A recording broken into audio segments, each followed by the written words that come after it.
আমাদের কাছে এবং যুক্ত হয়েছেন আমাদের সঙ্গে, সেজন্য আপনাকে ধন্যবাদ এবং কৃতজ্ঞতা। আমাদের সাথে আরো থাকছেন বিএনপির ভারপ্রাপ্ত চেয়ারম্যান জনাব তারেক রহমান। আপনাকে আমাদের অনুষ্ঠানে স্বাগত জানাই। আপনি আমাদের শুভেচ্ছা এবং কৃতজ্ঞতা জানবেন। আমরা আসলে অনেকগুলি প্রশ্ন আপনাদের দুজনকেই করতে হবে, সেজন্য আমরা শেখ হাসিনা আপনার কাছে যেটি জানতে চাইবো যে এতদিন ধরে গর্তের ভিতরে থাইকা আপা সমানের দোয়া ইউনিস পড়ছেন বলেই না এমন বিজয়ের দেখা পলানোর সময় সেই মানুষগুলির কথাও মনে পড়লো না শেখ হাসিনা। আপা আপনার একটু মন্তব্য শুনতে চাই, আপনি আমাদের একটু বলবেন জুলাই অভ্যুত্থানের ফল। দেশবাসীর কাছে আমি বিচার চাই, কি অপরাধটা কি করেছি যে এইভাবে, যেখানে আমি মানুষের ভাগ্য পরিবর্তনের কাজ করে যাচ্ছি, মানুষের জীবন মান উন্নয়ন করেছি। আজকে বাংলাদেশ সেই 2008-এর বাংলাদেশ আর 2024-এর বাংলাদেশ তো এক না। বাংলাদেশের মানুষের জীবন মান তো উন্নত হয়েছে। আমাদের অর্থনীতি আজকে কত কত উপরে উঠে গিয়েছিল, এবং এটা মনে হলো যে এটা আর কিছুই না, এটা আমাদের অর্থনীতিকে সম্পূর্ণ পঙ্গু করে দিয়ে বাংলাদেশকে আবার ভিক্ষুকের জাতি করে দেওয়া। এটাই বোধহয় এদের পিছনে ষড়যন্ত্র। সেটাই হচ্ছে সব থেকে দুঃখজনক, যে দিন রাত অক্লান্ত পরিশ্রম করে বাংলাদেশটাকে যখন একটা জায়গায় নিয়ে আসলাম, আজকে সেখানে দেখি এই একদিকে জ্বালা পোড়া সব কিছু। ঠিক যে প্রতিষ্ঠানগুলি মানুষের সেবা দেয়, আজকে মেট্রো রেলে চড়ে মানুষ কত অল্প সময়ের মধ্যে সময় বাঁচিয়ে কর্মস্থলে পৌঁছাতে পারতো, আবার ফিরতে পারতো। সেখানে ছাত্ররা, চাকরিজীবী, সাধারণ মানুষ সবাই তো যেতে পারতো। সেই স্টেশনগুলি পুড়িয়ে এখন ট্রাফিক জ্যাম, মানুষের কষ্ট। আমি তো কষ্ট লাঘব করেছি, কিন্তু যারা এইভাবে আগুন দিয়ে পুড়িয়ে মানুষের সে কষ্টে আবার ফেলে দিল, তাদের বিচার দেশের মানুষকে করতে হবে। আমি খালি সকলের সহযোগিতা চাই। আর এইভাবে মায়ের কোল খালি হোক এটা আমি চাই না, কারণ আমি তো বাবা মা সব হারিয়েছি। আমি তো জানি হারাবার ব্যথা কত কষ্ট, কিন্তু সেই কষ্ট বুকে নিয়ে তো ফিরে আসছি এদেশের মানুষের জন্য। এখানে আমার তো কোনো চাওয়া পাওয়া নেই। আমি তো আমাদের ছেলে মেয়ের জন্য কিছু করিনি, শুধু তাদের লেখাপড়া, নিজেরাই চাকরি করছে, নিজেরাই পড়েছে। আমি কতটুকু করতে পেরেছি, কিন্তু আমি দেশের মানুষের জন্য করেছি। আজকে অন্তত মানুষের ভাত কাপড়ের ব্যবস্থা, চিকিৎসার ব্যবস্থা, তাদের কাজের সংস্থা সবই তো করে দিচ্ছিলাম। যখন আমরা এক উন্নয়নশীল দেশের মর্যাদা পেলাম, তখনই এই তাণ্ডব করে ঠিক যে জায়গাগুলি মানুষের সেবা করবে সেই জায়গাগুলিতেই আঘাত। শিক্ষা প্রতিষ্ঠানে হল ভেঙে দেওয়া। সবচেয়ে দুর্ভাগ্য যে ভিসির বাড়িতে আগুন দেওয়া। এর আগেও একবার ঢাকা ইউনিভার্সিটিতে ভিসির বাড়িতে আগুন দিয়েছিল, আপনাদের মনে আছে। রংপুরে সেখানে আগুন দিয়েছে, ময়মনসিংহ কৃষি বিশ্ববিদ্যালয় থেকে শুরু করে বিভিন্ন জায়গায় এই তাণ্ডব চালিয়েছে। রাজশাহীতে এই তাণ্ডব চালিয়েছে। বিশ্ববিদ্যালয়গুলিতে সেশন জট ছিল, আমি সরকার আসার পর থেকে কোনো সেশন জট নাই। লেখাপড়ার মান উন্নত করা, যাতে এখান থেকে পড়ে আবার বিদেশেও পড়তে হবে, সেই ব্যবস্থাও করে দিয়েছি। কিন্তু তারপরেও কোটা সংস্কার আন্দোলন, কোটা তো আমি বাতিলই করে দিয়েছি। আমি আহ্বান করেছিলাম যে একটু ধৈর্য ধরো, হাইকোর্টের শুনানি হবে, হাইকোর্ট যে রায় দেয় না। তারপরেও এই আন্দোলন হবে। আজকে এই যে এতগুলি মানুষের জীবনের ক্ষতি হলো, এতগুলি পরিবার ক্ষতি হলো, এর দায় দায়িত্ব কাদের? আমি দেশবাসীর কাছে সেই আহ্বান জানাবো যে এই ধরনের ধ্বংসযজ্ঞের জন্য এই দেশকে নিয়ে আর কেউ চালাতে না পারে। আমি সকলের সাহায্য চাই। আর আমি চাই না এভাবে মায়ের কোল খালি হোক, আর এভাবে মানুষ অসহায় হয়ে পড়ুক। এই হাসপাতালটাই তো আজকে আপনারা দেখেন কত সুন্দরভাবে করে দিয়েছি। কিছু নেই হাসপাতালে, একটা লিফটও ছিল না আমি যখন সরকারে আসি। আর সেই এই হাসপাতালও আমার আব্বা স্বাধীনতার পর জাতির পিতা বঙ্গবন্ধু শেখ মুজিবই করে দিয়েছিলেন। আমি সেটা উন্নতি করেছি বলেই তো আজকে চিকিৎসা দিতে পারছি, নইলে এত রোগীর চিকিৎসা দেওয়া কোনোদিন সম্ভব হতো না। তো আমার কি এটাই অপরাধ যে আমি মানুষের জীবন মান উন্নত করার জন্য কাজ করেছি, আর সেই জায়গাগুলিকে হামলা করতে হবে? কোভিড-19-এর সময় যেখানে আমরা সব থেকে ভালোভাবে মানুষের চিকিৎসা দিতে পেরেছি, সেই কোভিড হাসপাতাল সেখানে আগুন দিয়েছে। এটা কি ধরনের খেলা? যাক, আমি আর কিছু বলতে পারি না।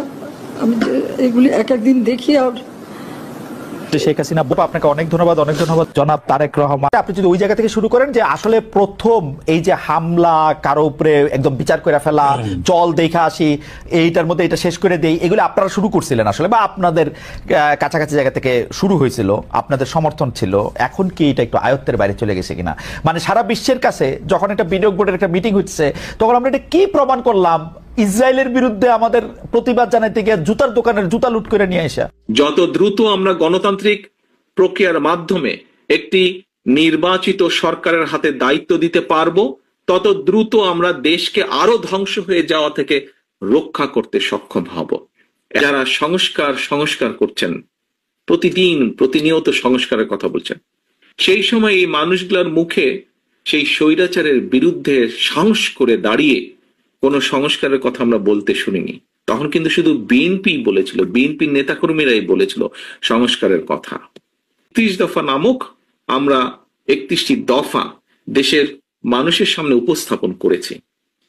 আমরা মনে করি, বিএনপি বাংলাদেশ জাতীয়তাবাদী দল মনে করে যে এই ৩১টা বিষয় আমাদেরকে অ্যাড্রেস করা উচিত। অর্থাৎ আগামী দিনে যদি আমরা ইনশাল্লাহ আল্লাহর রহমতে দেশের মানুষের সমর্থনে সরকার গঠন করতে সক্ষম হই, তাহলে আমরা এই ৩১টি বিষয়ের প্রতি মনোযোগ দিব। এবং আমরা বিশ্বাস করি এই ৩১টি বিষয় যদি আমরা কাজ শুরু করতে পারি, তাহলে দেশের মানুষের অবস্থা এবং দেশের অবস্থা কিছুটা হলেও আমরা ভালো করতে পারবো, বেটার করতে পারবো। এখন এই ৩১ দফার ভেতরে কি আছে আপনারা মোটামুটি জেনেছেন। এখন এই ৩১ দফা আমরা কেন দিলাম? দেখুন, বিএনপি একটি রাজনৈতিক দল। এই দলটি রাজনীতি করে বাংলাদেশের জন্য। এই দলটির রাজনীতির লক্ষ্য উদ্দেশ্য হচ্ছে বাংলাদেশের মানুষের জন্য কিছু করা। আপনাদের নিশ্চয়ই খেয়াল আছে, শহীদ রাষ্ট্রপতি জিয়াউর রহমান যখন দেশের দায়িত্বভার গ্রহণ করেন, তারপরে কতগুলো পরিবর্তন এসেছিল। তার মধ্যে একটি দুইটি পরিবর্তন যদি আমরা আলোচনা করি, প্রথম পরিবর্তনই হচ্ছে দেশের আইন শৃঙ্খলার উন্নয়ন। দ্বিতীয় আরেকটি বড় পরিবর্তন হচ্ছে যে ৭৪ সালে যেই দুর্ভিক্ষে লক্ষ লক্ষ মানুষ না খেতে পেয়ে মারা গিয়েছিল, শহীদ জিয়ার সময় খাল খননের মাধ্যমে খাদ্য উৎপাদন বৃদ্ধি করা হয়েছিল, যাতে করে খাদ্যের অভাবে মানুষ মারা না যায়। এর পরবর্তীতে আরো ইতিহাস গড়িয়েছে, সময় গড়িয়েছে, গণতন্ত্রের চর্চা হয়েছে, বাধাগ্রস্ত হয়েছে, স্বৈরাচার জোর করে ক্ষমতা দখল করেছে, আন্দোলন হয়েছে, আন্দোলনে জনগণের বিজয় হয়েছে। সেই বিজয়ে জনগণ আবার ৯১ সালে বিএনপিকে দায়িত্ব দিয়েছেন। বিএনপিকে দায়িত্ব দেওয়ার পরে দেশনেত্রী খালেদা জিয়া দায়িত্বভার গ্রহণ করেছে। তখনও আমরা দেখেছি কিছু পরিবর্তন হয়েছে। কি পরিবর্তন? এগোনোর চেষ্টা করেছে দেশ সামনে। আমরা দেখেছি নারীদের শিক্ষার ব্যাপারে একটি যুগান্তকারী পদক্ষেপ গ্রহণ করা হয়েছে। আমরা দেখেছি যে কিভাবে শিল্প কারখানার প্রসার লাভ করেছিল বেকারদের কর্মসংস্থানের জন্য। আমাদের লক্ষ্য যেহেতু, অর্থাৎ বাংলাদেশ জাতীয়তাবাদী দল বিএনপির লক্ষ্য এবং উদ্দেশ্য হচ্ছে দেশ এবং দেশের মানুষ, কাজেই যখন বিগত ১৫ বছর বাংলাদেশের মানুষ স্বৈরাচারের বিরুদ্ধে লড়াই করছিল, তাদের রাজনৈতিক অধিকার প্রতিষ্ঠার জন্য, তাদের ভোটের অধিকার প্রতিষ্ঠার জন্য, তাদের বাক স্বাধীনতার জন্য, সর্বোপরি জনগণের অর্থনৈতিক মুক্তির জন্য যখন সংগ্রাম করছিল, সেই সময় সকল বিষয় বিবেচনায় রেখে বাংলাদেশ জাতীয়তাবাদী দল আমরা প্রথমে ২৭ দফা ঘোষণা করেছিলাম।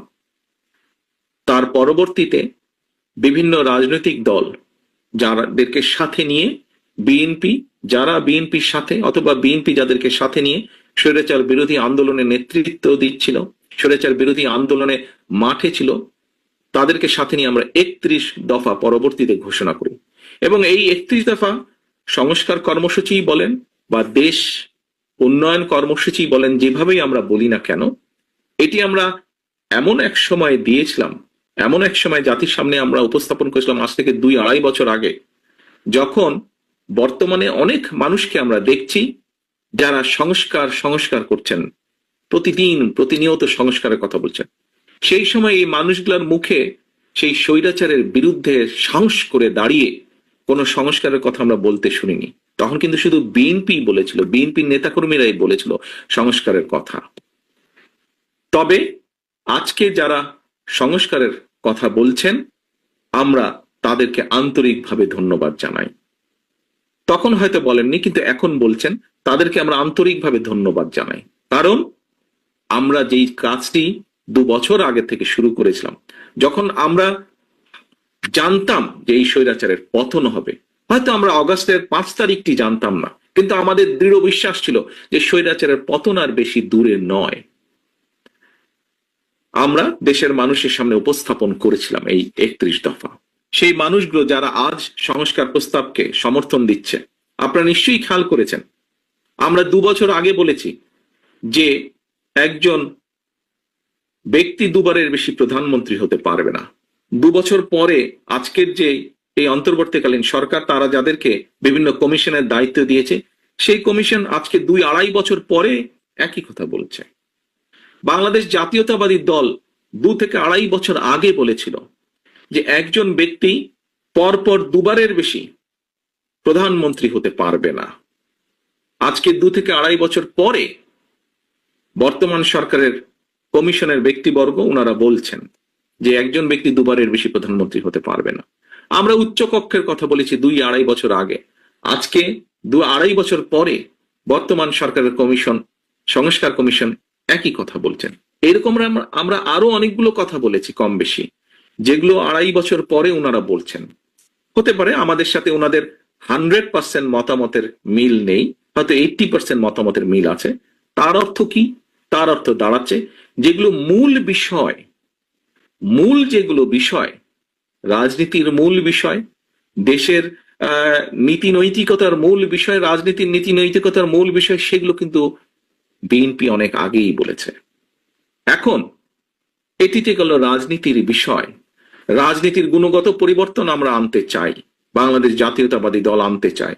শুধু দল না, দলের ভিতরে যেরকম আমরা পর্যায়ক্রমিক ভাবে চেষ্টা করছি, একই সাথে আমাদের যদি সুযোগ হয় ইনশাল্লাহ রাষ্ট্র পরিচালনা, তাহলে আমরা সার্বিকভাবে সেটি আনতে চাই। এবং সেই জন্য আমরা দল মত নির্বিশেষে সমাজের প্রত্যেকটি মানুষের সহযোগিতা আমরা চাই। একই সাথে শুধু রাজনীতির গুণগত পরিবর্তন আনলেই তো সবকিছু হয়ে যাবে না, সবকিছুকে হয়ে যাবে না। তারপরেও আসল কতগুলো বিষয় বাকি থাকে। কি সেই বিষয়? প্রথমেই যদি বলতে হয়, এই যে দ্রব্যমূল্যের লাগামহীন গতি, যেটি প্রত্যেকটা সমাজের কম বেশি প্রত্যেকটি মানুষকে কষ্ট দেয়, এই লাগামহীন গতির লাগাম টেনে ধরতে হবে। এবং এই লাগাম যদি টেনে ধরতে হয়, তাহলে পদক্ষেপ গ্রহণ করতে হবে। এটি গেল একটি। বাংলাদেশে বহু মানুষ আছে, বহু যুবক আছে, বহু নারী আছে যারা বেকার, বিভিন্ন কারণে কর্মসংস্থানের ব্যবস্থা তাদের হচ্ছে না। মানুষের কর্মসংস্থানের ব্যবস্থা করতে হবে। শুধু বড় বড় কথা বললে তো হবে না। শুধু সংসদে উচ্চকক্ষ তৈরি করলেই সমস্যার সমাধান হবে না। আলোচনা হবে, উপায় বের হবে, কিন্তু সেই উপায়কে বাস্তবায়ন করতে হবে। শুধু একজন ব্যক্তি 2 বারের বেশি প্রধানমন্ত্রী হবে না, এই কথা তো বললে হবে না। হলো না প্রধানমন্ত্রী, তাতে পাবলিকের কি যায় আসে? পাবলিককে, মানুষের জন্য কর্মসংস্থানের ব্যবস্থা করতে হবে, আয় রুজির ব্যবস্থা করতে হবে। মানুষের দ্রব্যমূল্যের লাগাম, যে ঊর্ধ্বহীন লাগাম দ্রব্যমূল্যের, এটির গতি টেনে ধরতে হবে। কৃষকের ফসলের উৎপাদন বাড়াতে হবে। আবার একই সাথে কৃষক যাতে পণ্যের ন্যায্য মূল্য পায়, সেটিও নিশ্চিত করতে হবে।